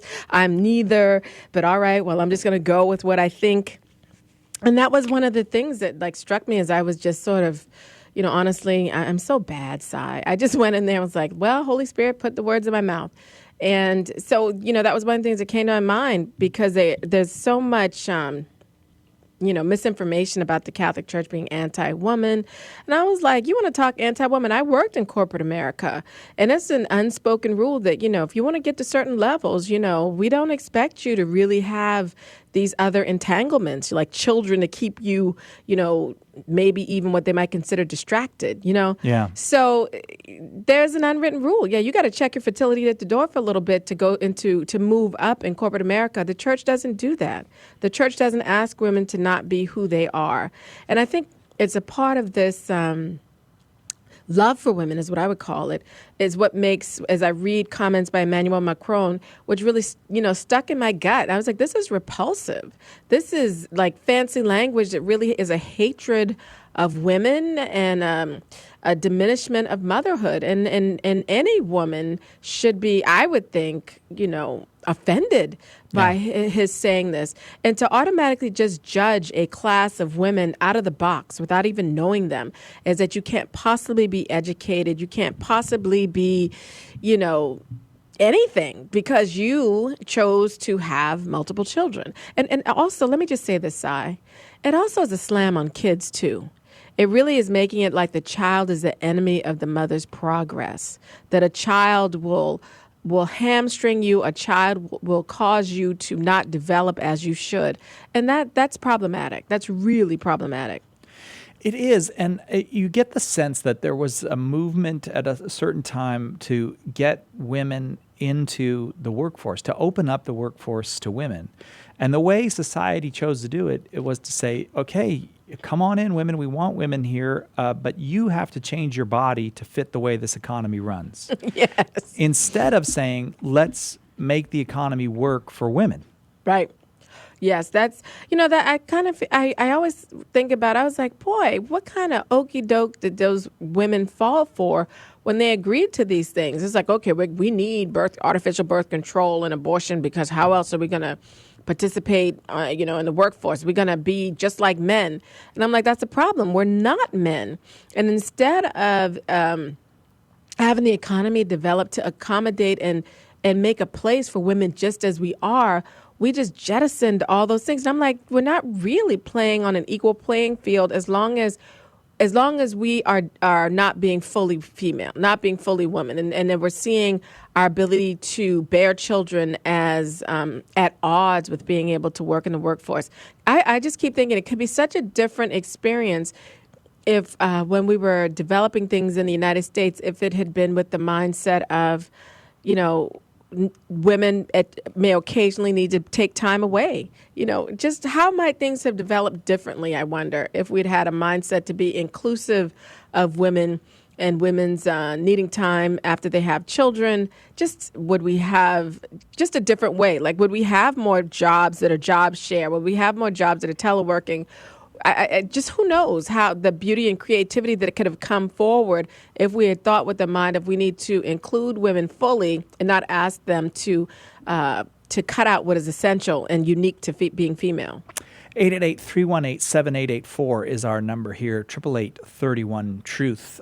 Perhaps you're of the mind that the pill was a great advance just for this very reason, that it allows women to essentially imitate men, both in their sexual practices and in their work life, if that is your mindset. And you would like to challenge us on our view, please give us a call, 888-318-7884. Or if you'd like to know more about what we mean when we say that the Catholic Church really does love women and that the thriving and flourishing of women is pretty much central to what both Jesus and the Church teach. 888-318-7884 is that number. So are there people who are thinking this through, Gloria, that you're familiar with, or is there a current anywhere that says, hey, maybe all this stuff about women's achievement and women's education and women's participation in the workforce, all of that is good. Now we have to actually make it work for women as women, not for women as imitation men? Or are we still not there? Are we still not? I think we have such a contraceptive mentality that we can't fathom, that someone could do both. You've got women who, for example, Judge Amy Coney Barrett, mother of 7 children, successful judge. But people would point to her and say she's the exception, not the rule, which is really a sad thing. I don't think we've yet come to terms with how can we do this. I do think there was some talk about, changing maternity leave and things like that. But it still hasn't, people get 6 or 12 weeks, your child's 3 months old. Do you know how much they still need their mother in that first year of life? How might we be able to have women still be able to, if they need to and want to participate in the workforce and yet still be able to be present for their young children? That's something that we'd have to work through. But honestly, I don't think I've seen a major thought project on what that workforce might look like. How might our work experience change? I can't say I've seen that. No, it just seems like we're even at the point now, we're acknowledging, this is a problem. Well, I guess that you're right. Most people won't acknowledge it's a problem because if you have a contraceptive mentality and you're set there, then, hey, what's the problem? Just take the pill and go to work. True. But you know, something from the one nice thing. If you really want, you've probably seen this, Gloria, but for the listener, if you really want to just have fun for a few minutes, they created a hashtag on Twitter called postcard. It's called hashtag Postcards for Macron, and it's MACRON, and it's educated women posting their pictures of themselves with their children, and it's a hoot. It really makes you feel alive and joyful. There's something about it that's we've just beaten out of ourselves the joy of a big family. Right. And, you know, it shows, I think the visual, I mean, honestly, that like lifts my spirits when I look at the hashtag and you go through and you see these pictures of these women and their children. And may I also note with their husbands, you know, it's fantastic. And I do want to say I think that also is something in there. In this thing about not having all these children, I think really underneath that is because, you know, men are untrustworthy. Men cannot be, you know, relied upon. They're going to, you know, get you pregnant and run or get you pregnant just to control you. I can't tell you how much I heard that when I was in corporate America.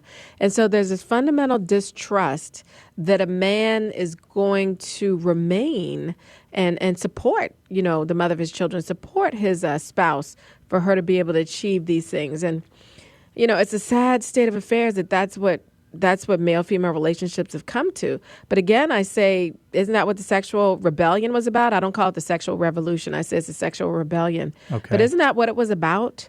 You know, we can all just have consequence-free sex. Yeah. And if there is a consequence, well, woman, you bear it all by yourself. I wasn't down for that from the beginning, you know? Yes, right. But there really is no such thing as consequence-free sex. I mean, that's such a it really turns another human being into recreational equipment. Yeah, and isn't that the most? I mean, it's almost frightening to think that people could use another person like that and be okay with it. And the fact of the matter is, women, especially young women, you know, when I go and talk different places, you know, they're made to feel as if their desire to talk to the guy after they've hooked up or whatever is like they're betraying their gender. Yeah. How dare you want to talk to him? Well, but this is how we're made. It's babies and bonding. There's a bond that's there. And so it would be natural, and somehow because we don't respond exactly like men do, somehow we're weak or we're not representing the female species well. You know, no, right? It's silly because you're not behaving like a man. And that's not the behaving like a man. Thing. Like women's liberation means women get to behave like men. It doesn't. Yeah. Rather than us helping men to be the best that they can be, the most virtuous, most honorable, most trustworthy, basically responsible adults. you know what I'm saying? Basically, don't be an adolescent. You know, don't be. Yeah. That's another thing. I'm like, there's nothing attractive about perpetual adolescence in a grown man. But I feel like that's what our culture sort of lauds and applauds in male behavior, and it's unfortunate. I'm trying to make it look good. Gloria, I just haven't been able to make it look good yet. Oswaldo in Garland, Texas, listening on Guadalupe Radio. You are on with Gloria Purvis. Your question or comment, please. Good evening. Thank you for having me on. I just wanted to bring up the third person that's not involved in the conversation many times, which is the man. Without the man, the baby doesn't happen. And I think many people discard the man right off the bat by saying, "Well, he's not needed in the mix." Like many times it's understood that he's irresponsible, or it's understood that he was not up for that. Right? He was just having a good time, and that was it. And I work with teenagers as a teacher, and I see it every day, in conversations and the way they interact with each other, that many times the women or the students, my teenagers, are expected to be professionals, are expected to go and perform, to go to college and be successful. And many times, yes, the kids is going to be a roadblock, so you have to wait. And yes, you can have a family, but after you finish this, which, yes, I would recommend them to plan ahead. There's nothing wrong with planning. But I just want to know your thoughts about how should we approach the role of the man in a successful family or a successful women. All right, we better let Gloria respond. We got it. You know, so I was just talking with a girlfriend about this, how men need to start holding each other responsible. You see what your homeboys are doing. Encourage them to do right. You know, women can say things all day long, but you guys know what you do. You know, you guys know how you talk to each other. You guys know what's happening. Encourage each other to be good men. And we were just talking about a fella who is not with his wife. He's, you know, not paying her child support, but yet he has money to fly off on a 3-week vacation to Dominican Republic. And we were like, well, where are his homeboys? Like, dude, pay your child support. Go see your child. Don't take this 3-week trip. You know what I mean? Yes. But it's so, I really would like to see just among men holding each other responsible. I would love to see men encouraging each other to be, you know, authentically male. You know, step up to the plate, be responsible, be trustworthy, and men, you talk to other men about that. Gloria Purvis is our guest. Lines are filling up, so if you want to talk to her, you better dial 888-31-TRUTH. We'll come back with more on the Catholic Church and the flourishing of women with Gloria after this. Got questions? Visit us today at Catholic.com. A generation ago, Christian parents didn't have to worry about how to explain transgenderism to their 9-year-old children or help their teenager deal with mockery at school for believing in traditional marriage. But today, as our culture decays, we have to know how to talk to our children about these issues. In Made This Way, How to Prepare Kids to Face Today's Tough Moral Issues, Layla Miller and Trent Horn give parents the crucial tools and techniques to form children with the understanding they need, appropriate to their age and maturity level to meet the world's challenges. If we're not teaching our children how to understand tough moral issues, then the world will. Read Made This Way and learn how to give your kids a firm foundation on which to build a life of moral clarity and happiness. Order your copy of Made This Way today by calling 1-888-291-8000 or logging onto the shop at Catholic.com. With the recent commemoration of the 50th anniversary of the release of Humani Vitae, there have been fresh attacks on Catholic teaching from outside and unfortunately inside the Church. That's why Catholic Answers thought it critical to provide a vigorous affirmation of Pope Paul VI's prophetic wisdom with our newest book, Inseparable: 5 Perspectives on Sex, Life, and Love in Defense of Humani Vitae. We asked 5 distinguished contributors to reflect on and defend Humani Vitae from 5 perspectives, each of them compelling, together forming a mosaic of truth. Don't be caught uninformed when the topic comes up among friends, family, and coworkers. Order your copy of Inseparable today by calling 1-888-291-8000 or by visiting the shop at Catholic.com. Are you a twin, a triplet, a quadruplet? We want to hear your story as a sibling on Monday's Take 2 with Jerry and Debbie. Now let's return to more of Catholic Answers Live.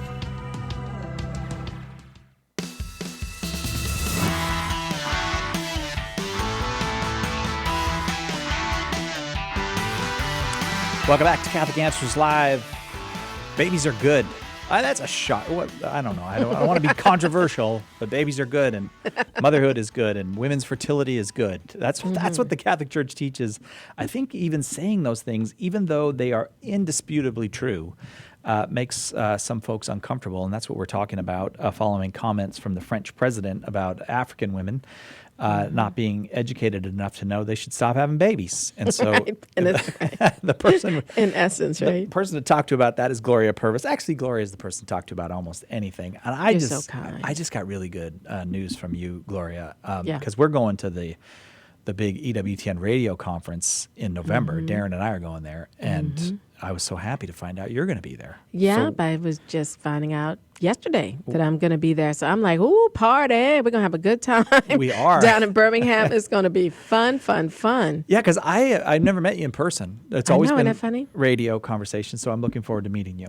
And, Likewise. I can't wait yeah. to meet you, meet Darren. We're going to have a great time. I hope they don't put us out of Birmingham. I hope it's not one of those things, though, where it's like, oh, yeah, you're a really nice person on the radio, but then I meet you in person and you're like, let me just say, Gloria, fake it, okay? Because it's going to really let me down. Okay, me on the radio is like me, much more sedate. When I'm in person, really? you'll be like, oh my gosh, she is crazy. She's crazy. That's funny because me on the radio is way crazier than me in person. I'm like sleepy.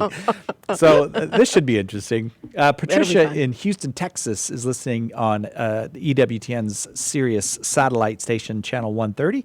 And she's got a comment for us. Patricia, glad to have you. Your comment.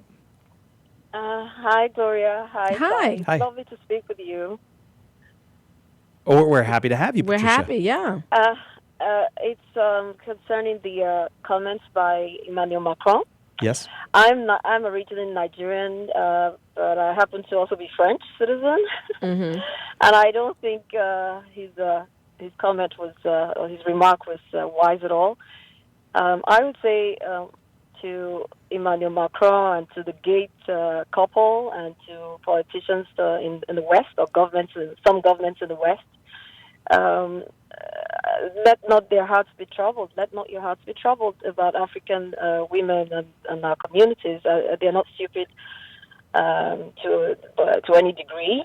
What I would advise this government, instead of making comments like that, or the Gates couple, Bill Gates and his wife, going to Africa to try and save us with the spills, they should stop partying with our politicians. They go to Emmanuel Macron was recently in Nigeria going to party at the shrine.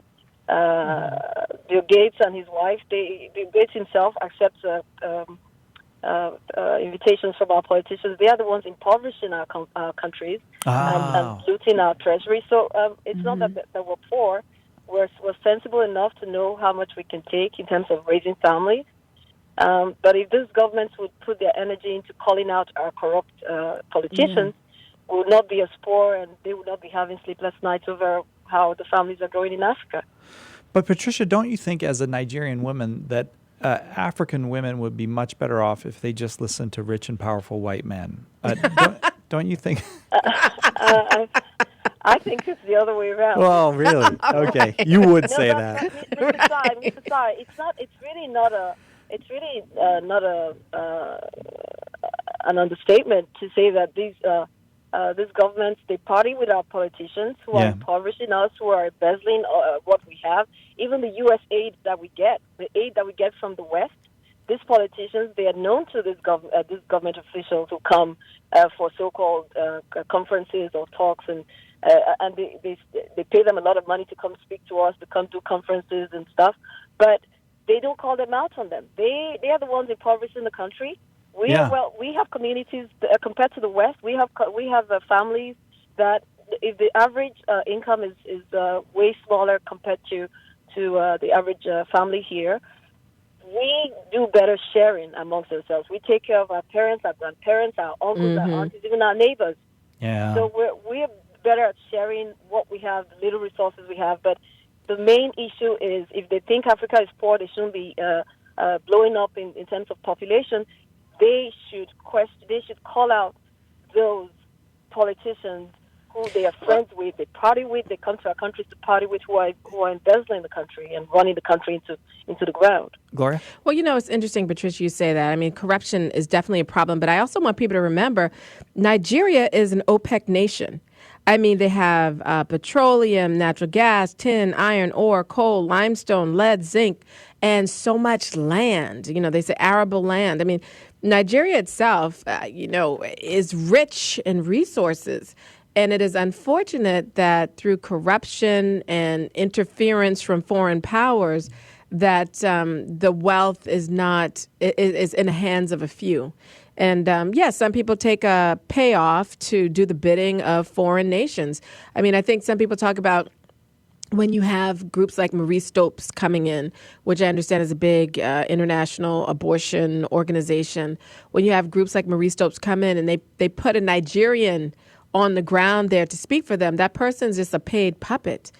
So I think this is kind of some of the problems, is that people are doing things for money that in effect really hurts their own nation, hurts their own people. But again, I mean, greed is not limited to Africa. You know what I mean?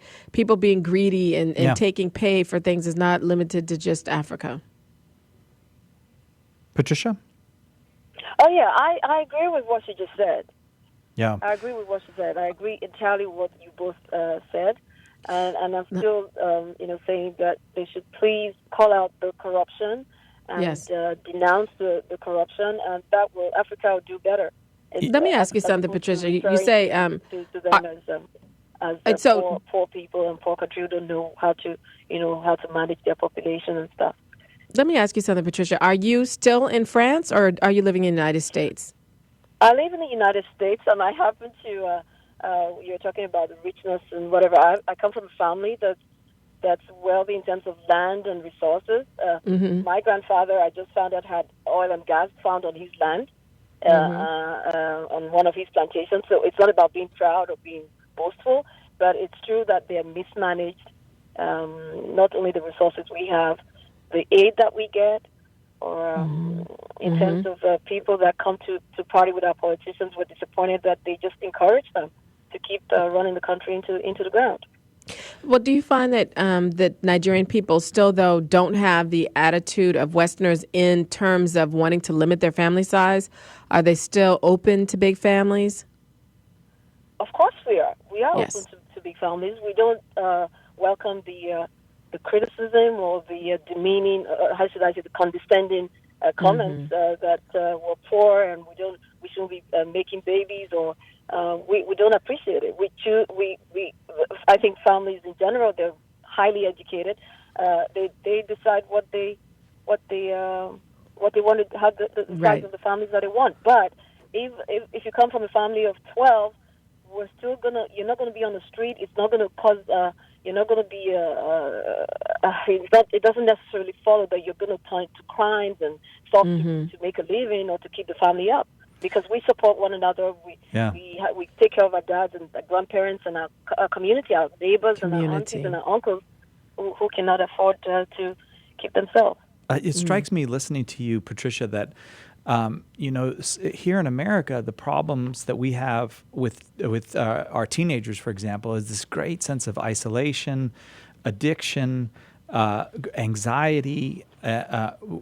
Teenagers are facing terrible challenges, and a lot of that is because the social fabrics and networks have broken down, and people are isolated. And you're talking about a society where people willingly choose to take care of one another. As you said, you never let your elder family members be abandoned.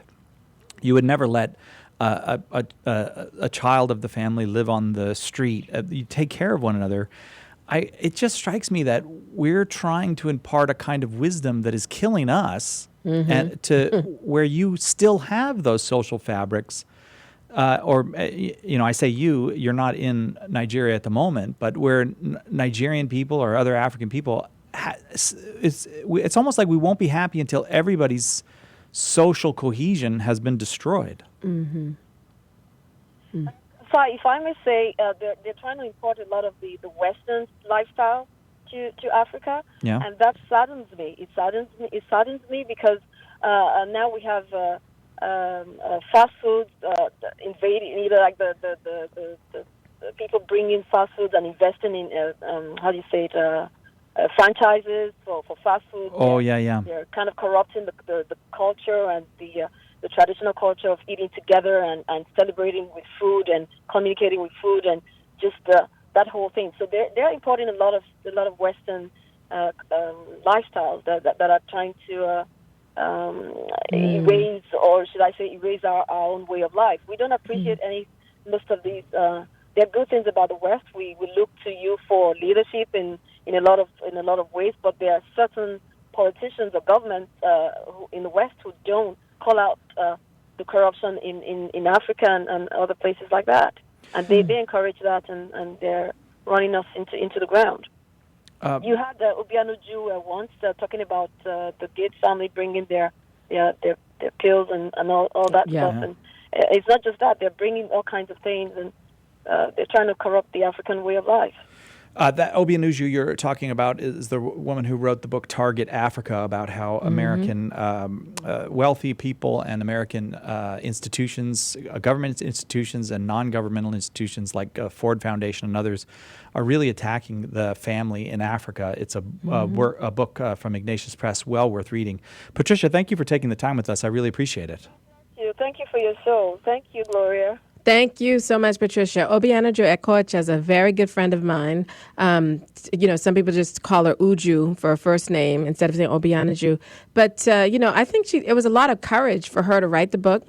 She and I would talk when she'd be visiting certain parts of Africa. And I remember I tweeted something and she reached out to me. She's like, take it down. If the government sees that here, they could kick me out of the country. Oh. And I think we don't realize how dangerous it is to go into some of these countries where people are paid mouthpieces and you're revealing what's happening. People get killed, for messing with people's money. So we should keep Obianuju in prayer and encourage her in the work that she does. I think Target Africa is such a well-researched book. Right. If you read it, it really draws the dots for you in what she calls neocolonialism or what does she call it? Philanthropic racism, I think was the other word, phrase that she used in her book. But she really spells it out. It really spells it out for people. Again, thanks so much for that call. Gloria Purvis is our guest. We are talking about the Catholic Church's view of women and why that view is more likely to make all of us thrive, frankly, than perhaps French President Emmanuel Macron's view. I'm sure he's a very nice man. I'm not trying to be mean to him, but he said something this week that has a lot of people upset, that if you're really an educated woman, you're just not going to have a lot of children. We'll be right back with your calls for Gloria. There have been a lot of people waiting on the line. I'm not going to make you wait anymore. You're going to get to talk to Gloria in just a minute. Right now, Assistant Producer Marie is here with me. Assistant Producer Marie. Hello. What? Why are you? I am here to ask you to be a parish partner. We have a program where you sign up to support Catholic Answers by basically emailing me at radio@catholic.com and sending me your name and your address and the name of your parish. And I send you some of our promotional supplies so that we can get the word out as much as possible about Catholic Answers Live. We have some new supplies coming in, which is really exciting. But we have flyers and cards and bumper stickers and stuff like that. And so if you would like to receive those and help us out and kind of share us with your parish, please email me at radio@catholic.com. And I just want to share, there have been a bunch of ladies who have called in today who didn't want to stay to share their stories on the air, who had 8, 9, 10 children and had degrees. And it was very, very uplifting to hear from them. And they felt like they didn't have to choose between education and children. They chose both, and they loved it. Thank you, Assistant Producer Marie. If you can get in touch with Marie if you want to be a parish partner just by sending her an email to radio@catholic.com, radio@catholic.com. Catholic Answers Live. We're here for you. A lot of people think that street evangelization involves yelling out of a bullhorn telling people that they're going to hell. Not so with St. Paul's Street Evangelization. Our methods are non-confrontational and effective. We simply offer information on the Catholic faith along with rosaries, miraculous medals, and prayer. Pope Francis wrote about how beautiful it is to see street preachers joyfully bringing Jesus to every corner of the earth. Street evangelization is fun and fruitful. Join us today at streetevangelization.com. Catholic radio gives us an opportunity to become part of a larger family. It can be so lonely when we are struggling in our faith or just try to live our faith on our own. But Catholic radio connects us to that larger community of faith where we're able to get the support, the encouragement, and the grace that we need to not just struggle on, but to really celebrate all the blessings that God brings into our life through our Catholic faith. Dr. Greg Popcak thinks Catholic radio is important. So should you.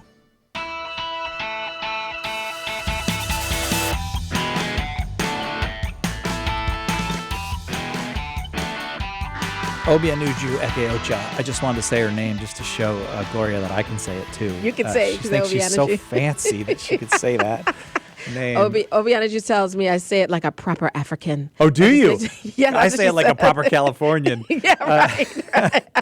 And the book again is Target Africa. You won't regret getting it if you get it from Ignatius Press. Listen, one of the dangers here when we talk about African women having too many babies and how educated women don't have that many babies and having babies is an economic hardship and all that is that somebody's going to get the idea that they should be sterilizing women against their will, or that they should be forcing or coercing women towards this. And I know that this is near to your heart because you're aware that this has happened in not too distant future here in the United States. In the United States, we had sterilization programs where the unfit were sterilized. If people are familiar with Fannie Lou Hamer, she actually made This Little Light of Mine a popular song during the Civil Rights Movement. She's from Mississippi. She was a child of sharecroppers. She was a sharecropper herself. She, was trying to secure the vote for African Americans. She was terribly abused and beaten when she was arrested and taken to jail. But one of the things that she reveals also is that when she'd gone into the hospital for a minor surgery, that she was sterilized without her knowledge or consent. And she says, and that was such a common practice. It was known as a Mississippi appendectomy. Oh. And this was not that long ago. It was like 1961, I believe, that she was sterilized. And people forget that the Nixon, administration funded, sterilization programs in the United States. This was not that long ago. But this is where that kind of only the fit should reproduce kind of mindset leads us. That we think, you know what? The right thing to do is to make sure the unfit don't have children. And to me, just that's such a monstrous, evil thing to do to people, that we can stand in judgment of them and saying, you're fit, you're not fit. Okay, and you're not fit, so therefore we're going to take away your healthy reproductive abilities. We're just going to rob you of them and not even tell you. I mean, there's been cases of these two sisters, I think they were 12 and 14, that were sterilized. And they got the mother to sign off on it with an X because she was illiterate by threatening that her children wouldn't be returned to her and all these kinds of things. We do have a dark past here that I hope we never, ever repeat in this country so that we can so that we just need to keep shining a light on the wrongness of these kind of ideologies and calling people out. Yeah, and this... there's people who will do it, and that's why we need to be vigilant about this and not to be casual about the way African women in particular are being spoken about. I mean, it's certainly happening in China, and we know about that. And it is a horror, and the church has a different view of what a human person is and why the body of a woman should be respected and not treated in that way. I said I would get back to callers, so I'm not going to neglect to do that. Nancy in Dallas, Texas, listening on Guadalupe Radio. I'm sorry I made you wait so long. Your comment for Gloria. Okay, that's quite all right. I just had one question/comment.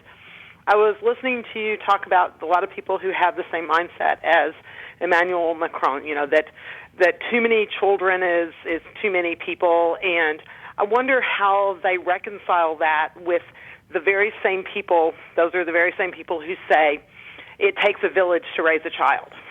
And I just wonder how do you think they would reconcile those two things? Well, I think they would say it takes a village to raise the right child. You know what I mean? There are some children that are the right ones that you want to raise. The rest, not so much. It's we want to raise the right children, not those other ones. I mean, that's how they reconcile it. In their ideology, there are some people that, shouldn't exist because they're a drain or they're this or they're that. They're whatever it is, they're considered not valuable or contributing to society. So we wouldn't want more of those people. We want less of them, and we want more of the right kinds of people. That's how they reconcile it. I mean, they don't say it explicitly, but when you start to look into the ideology, I mean, that's really there are right kinds of people that we want to be on the increase. And if you don't fit that, whatever they consider the right kind of person, we really just don't want you. That's a hard truth. Nancy, thanks very, very much for that question. Let's go to Miriam in Jacksonville, Florida. Miriam, you are on with Gloria Purvis. Your question or comment? Hi, good evening. It's such a pleasure to speak with you both. I'm a new caller, and this issue just hits directly to home for me. Specifically, the second to last caller. I'm originally from Colombia, South America. Came here as an immigrant with my family, cradle Catholic. My husband and I have 8 children. Oldest is 13, youngest is 2. I have several miscarriages. We're obviously open to life. But, my frustration in this completely secular world is the lack of catechesis coming from the pulpit. We came into this community here in Ponte Vedra, very affluent, wanted our children to go to Catholic school, just like I did, and my husband. And 11 years we stayed in this parish. And normally in Catholic education, you have, after 4, there's fifth tuition is free and so forth. In this particular school, Our Lady Stir of the Sea in Palmer, they made it after 7, the only family that's affected was ours. So just to spite them, you had 8, right? Because we had 8. And they're like, oh, please don't take it personal. And I'm like, wow, how else should I take it? But, it was really disheartening to have that disconnect. Miriam, we got to let Gloria respond because I'm afraid we're going to run out of time. So I apologize for that. But Gloria? Yeah, no, there is a lack of catechesis and a lack of hearing certain things from the pulpit. I agree. But that means that you and I are going to have to step in and start doing some teaching and talking. Just because the priest or the people that we think should be doing it, let's be the rocks they talk about in the scripture that would cry out because those who were chosen didn't. Let's be that rock and start spreading the truth and speaking the truth and doing that catechizing that we know is sorely needed. So I'm going to ask you to join me in that. Let's just do it together. Miriam, is that satisfactory to you? The first commandment that God gave was go forth and multiply. And, he wasn't specific and to say 1, 2, 3, or 4, or 10. It was an open, go forth and multiply. And he's been very specific in his divinity and other aspects of commandment. So it's just holds so true. And, my other comment was the socialism and, dare I say, communism in the society of everyone being equal and so forth. Everyone is so involved in their dietary needs, for example. And I come across this so much where women are, I only eat organic because I don't want hormones in the chicken. And yet they can just inject the hormones directly in the cell. Right. You're you're using all these artificial birth control. And then their daughters. And I'm like, so you don't want to eat the chicken that has the hormones after you cook it, but then you'll just put them right in your body. Go that's ahead, a big there's that big cognitive dissonance, right? You're so concerned with what you're eating, but then not looking at what you're putting in your body to actually make your perfectly healthy reproductive system not work. Yeah, it's a bit of nonsense and a disconnect there. I agree with you, Miriam. But I would say as a mother of 8, you've got a lot of little souls you can help form and get out there and help change the world and use your voice to speak to other women and men in your community and in your family. Sometimes the best evangelization we can do is among our family members, although they might not want to hear it. What are they going to do? Divorce us? You can't stop being my sister or my brother or my aunt or uncle, So there are enough souls that whoever God puts in front of you, Miriam, and you believe that he's asking you to speak or the person's asking you a question, feel free to have that honest talk about what we believe and why in this area that is it's so misunderstood or not well known. So God bless you for that. And I'm so glad you called in. Thank you very much, Miriam. We do appreciate it. And as assistant producer Marie was telling us, lots of women have called with lots of children to talk about that they're perfectly normal women. But I think we should also say, if you don't mind, Gloria, there's not a certain size that is the perfect Catholic family. There are big Catholic families. There are small Catholic families. There are Catholic men and women who face all different kinds of choices and decisions. But in general, the idea, I think the idea we want to communicate, and you can correct me, is that a woman's body is made the way it's meant to be made. It's beautiful, and crushing fertility is not a way for feminism to proceed. It's just not a real feminism. No, it's not. It's a fake feminism, because at the root of it is, I think, a hatred for women's bodies just as they are. That's a problem. Gloria Purvis can be heard every morning at 7 o'clock on Morning Glory. You should listen. You can also catch her on Twitter. Her handle, or whatever it's called, I don't know what the name of it is, right, is at Gloria_Purvis, Purvis. You should also catch her there. And if you really want to get a little pick-me-up and just enjoy looking at some great pictures, go to #postcards for Macron, and you'll see some wonderful families. Not all Catholic, but all open to and welcoming life. Gloria Purvis, thanks so much for wrapping the week up for us. Oh, glad to do it. Love talking to you, Si. Look forward to seeing you in Birmingham. Yeah, we'll see you in the beginning of November at the big Catholic radio conference for EWTN. Jesus Christ is the light of the nations, and we'll see you next time on Catholic Answers Live.